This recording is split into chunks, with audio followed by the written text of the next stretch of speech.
साथ सिर्फ योगी और हेमंत बिस्व शर्मा जैसे लोगों से है, जो थोड़ा डिफरेंट सोच रहे हैं। और ये जो आपने निदा खान को देखा है, मैं आप लोगों को इंटरनल खबर दे रहा हूँ। इंटरनल, चुनाव के बाद याद रखना है मेरी बात को, कि ये योगी को डैमेज करने के लिए मास्टर स्ट्रोक दिल्ली का है। वो लगातार योगी को प्रेशराइज कर रहे हैं, लगातार। और इसलिए टीवी 9 पर आप योगी की पीड़ा देखो।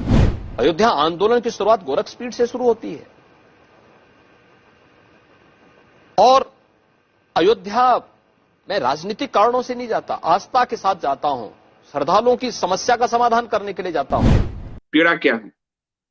उनको जब कहा गया, वो अयोध्या से चुनाव लड़ने वाले थे, योगी ने स्वीकार किया। ये बात आप देखो।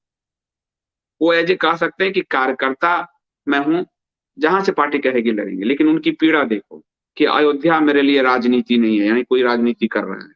अयोध्या मेरी 3 पीढ़ी से जुड़ी हुई है, मेरी आस्था। हमारे अयोध्या आंदोलन की शुरुआत ही गोरक्षपीठ ने किया है।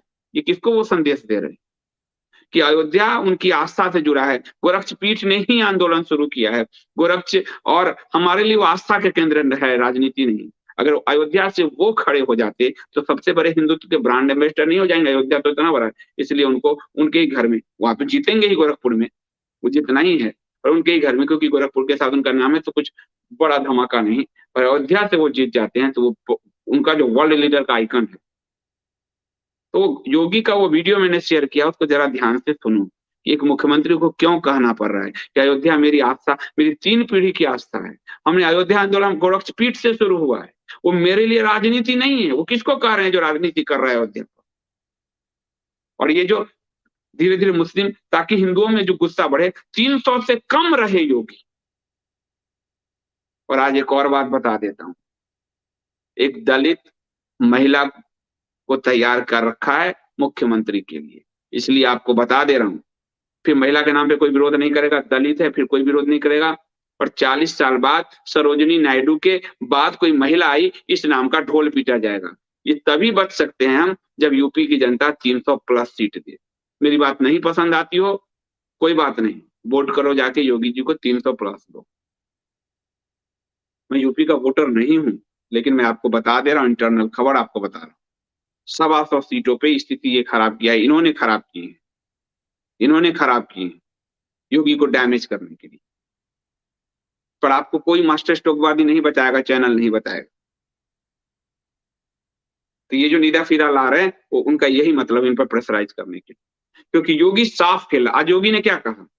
वो कैराना और मुजफ्फरनगर में ललकार रहे हैं, वो हिंदुत्व की बात कर रहे हैं। यहाँ ये गोलमोल सेकुलरिज्म लपेट रहे हैं उसमें।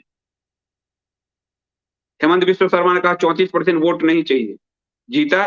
प्रधानमंत्री जी वो जाली टोपी वाले से एयरपोर्ट पे बतियाते मिले, हारे। ये गोलमोल बातें कर रहे हैं। इसलिए ये आपको आज की वीडियो 30 तारीख का याद रखना है। इसमें मैंने आपको सारी चीजें बता दी है कि योगी ने क्या कहा। उस वीडियो को सुनो, ध्यान से सुनो, उनके चेहरे को देखो। हमारा धाम है जी, हमारी आस्था है अयोध्या से। अयोध्या आंदोलन से मेरी 3 पीढ़ियां जुड़ी रही हैं, मेरे पूर्वज जुड़े रहे हैं। अयोध्या आंदोलन की शुरुआत गोरखपीठ से शुरू होती है और अयोध्या मैं राजनीतिक कारणों से नहीं जाता। कभी भी एक मुख्यमंत्री को ये नहीं कहना पड़ेगा कि अयोध्या मेरे लिए आस्था है, कोई राजनीति नहीं। और वो कह रहे हैं हाँ, अयोध्या से लड़ने का विकल्प था मेरे पास। सोचो वो कितने बड़े आइकन हो जाते।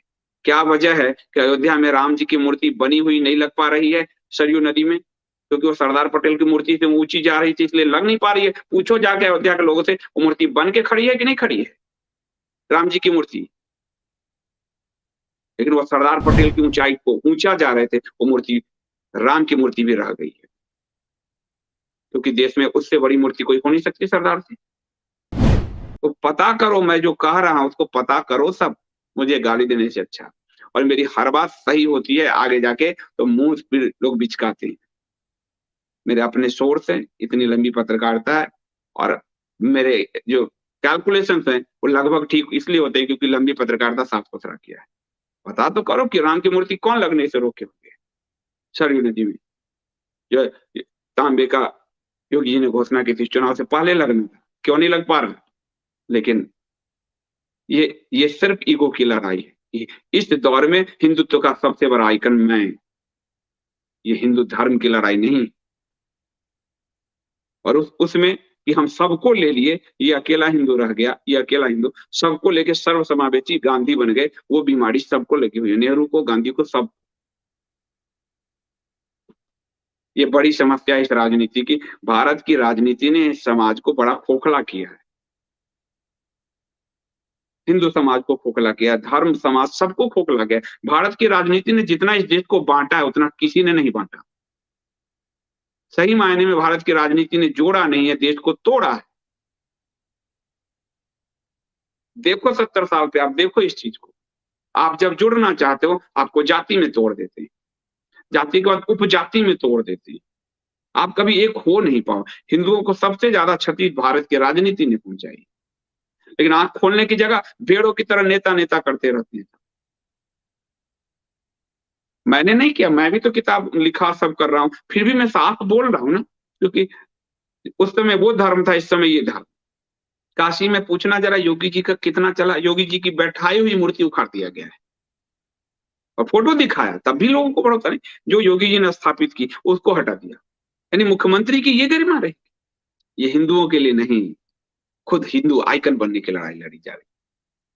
और वो आदमी योगी आपको वास्तव में हिंदू, क्योंकि वो ये कहने वाले सन्यासी नहीं है, वो ओरिजिनल बचपन से ही सन्यासी है, उनकी ट्रेनिंग सन्यास वाली है, गुरु शिष्य परंपरा वाली है, इसलिए उनके अंदर वही हिंदुत्व है।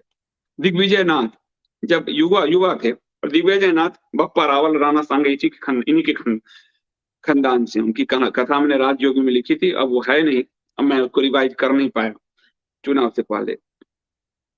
तो ईसाई मिशनरी जब आए गोरक्षपीठ के आसपास, वो धर्म परिवर्तन युवा थे, लठ लेके दौड़ा दिया था।